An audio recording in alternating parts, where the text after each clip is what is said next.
常常我们是夫妻一起来哈，然后太太就说睡觉后打呼非常大声。那呼吸很大声的话，有时候是他呼吸道比较狭窄，这个部分来讲也是有可能造成他睡眠呼吸中止症产生的原因。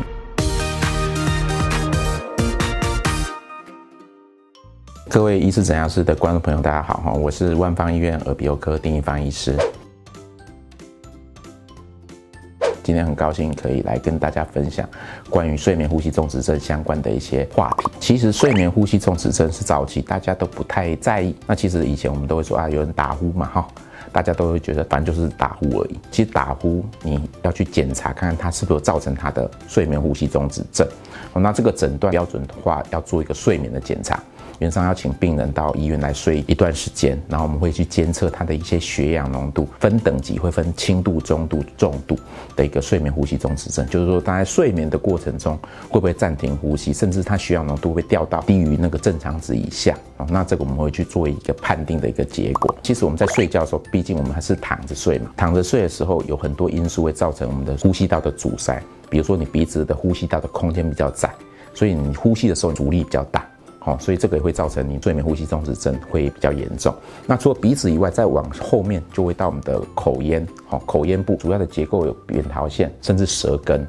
那有些病人他因为扁桃腺比较肥大，他也会压迫他的呼吸道，尤其他睡觉的时候，再加上他舌根，我们在睡觉的时候整个人是放松的，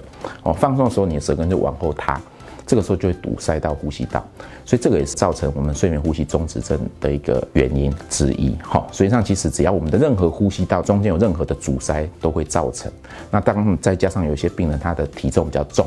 他的软组织比较肥厚，这个也都会造成他的呼吸道空间更为狭窄，所以这个都是导致他睡眠呼吸中止症的一个可能的原因。睡眠呼吸中止症确实有一些病患就是说他在睡眠的过程中造成他血氧浓度的降低。现在目前研究会跟我们的高血压、慢性病甚至中风都会有一些关系，增加你的罹患的风险。所以通常那种猝死的病患，大部分都是在睡眠过程中有可能引发一些心肌梗塞。所以其实这个睡眠呼吸中止症还是要透过一些治疗去改善，避免这样的一个不希望发生的事情来产生。我们通常会问病人一些比较简单的，你会不会常常睡到一半会惊醒？有时候有些病人他会说，他睡到一半突然吸不到气。会深深吸一口气，然后就醒过来。像这样就是我们蛮典型的一个睡眠呼吸中止症的一个状况。那当然有些人他会 complain， 比如说他打呼很大声，常常我们是夫妻一起来然后太太就说睡觉后打呼非常大声。那呼吸很大声的话，有时候是他呼吸道比较狭窄，造成他在睡觉的时候他的呼吸道那个声音会比较大，所以这个部分来讲也是有可能造成睡眠呼吸中止症产生的原因。还有的部分，比如说我们会问病人，你会不会早上起来都会嗜睡？因为我们正常在睡觉的时候，我们是在休息，我们的血氧浓度应该是要比较正常。那睡眠呼吸中止症，它睡眠的时候呼吸会终止，那你想想看，呼吸终止表示什么？就是我们血氧浓度会降低。那其实我们在睡觉的时候，血氧浓度正常的时候，你真的可以好好的休息。可是你在睡觉的时候，如果你的血氧浓度很低，表示你都在缺氧。我们在缺氧的时候，对身体来讲，其实就是一个会造成你隔天会嗜睡，等于是你在睡觉的时候没办法好好的休息，所以你早上起来会觉得精神比较差，睡眠比较不好。那如果这样子的话，都是有可能是睡眠呼吸中止症很可能的一个原因。我们耳鼻喉科医师会用一个内视镜去检查，从他鼻子一直到咽喉，看他呼吸道的空间是不是有阻塞。当然这个是结构性的问题。那当然有些病人他可能不想接受手术治疗的话，大概我们会建议戴正压呼吸器。正压呼吸器就是一个压力把呼吸道把它撑开，这样子你在睡觉的时候不会缺氧。所以如果说病患他睡眠的时候都可以正常的佩戴正压呼吸器，那其实这个也算是一个治疗。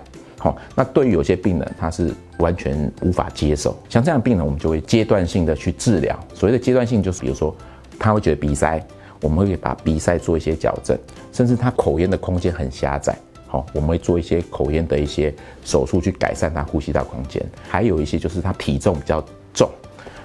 我们会建议做一些减重的治疗。